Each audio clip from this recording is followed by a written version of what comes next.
It's about time travel. So there's a protagonist who's multiplied 6 times, and there are 6 booths that are like the stages that she acts on. And on each booth there's a starry telephone, which is called the cosmic sensor, which is a telephone that she has conversations with the universe.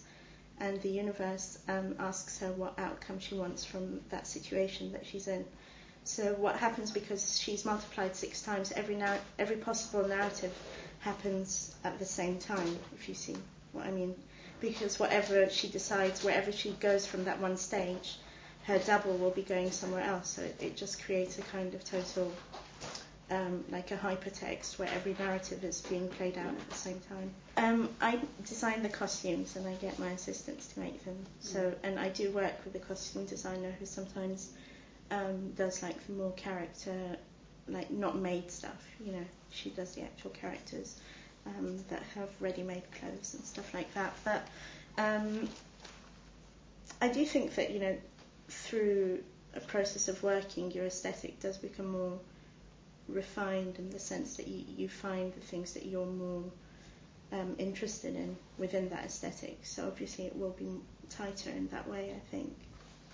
This idea of foreverness or infinity that is created by possibility, that, you know, every outcome creates a kind of parallel universe or something where that outcome exists, but within that you can break it down further and further and further. So it's, you know, if you break a glass, or if it shatters in a certain way, and how every particle reacts within that situation and how it reacts to everything that's led to that situation.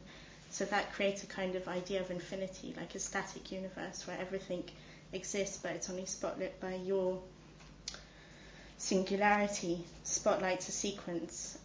So these booths, that they're framed, and I guess that also references this idea of like cinema, that it's a series of frames that creates motion through the light passing through it and stuff. So that's one of the things that's in the performance.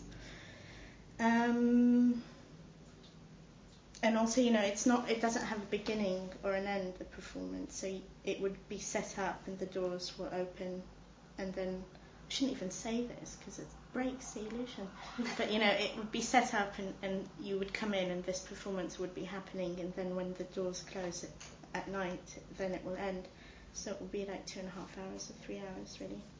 But hopefully, you know, the viewer can also have an enormous amount of autonomy within it, you know, according to who they decide to follow and stuff like that.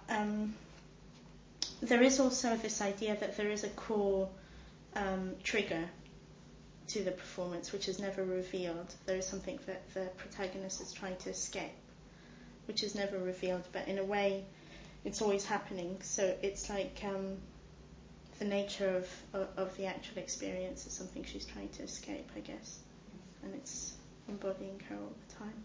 One of the booths is a universe where time is slower, so there's no one in that one apart from the protagonist, but should I reveal all my tricks? I don't know. Well, there's like basically a two-sided mirror in it with a strobe, so which will be quite slow. So in that booth, time will be slower because the sequence of her moving will be lengthened, I guess. There will be, I think, these are the things I haven't completely decided on, but I think there'll be a Medusa character who turns her into stone as well, who's in the film. There is a house, there's a miniature house that is the first church of Satan, but in a doll's house. And hopefully, if the Royal Academy agree, I can have it like smoking, so it would be like as if it's on fire. But I think they've got I don't know, health and safety. We'll see.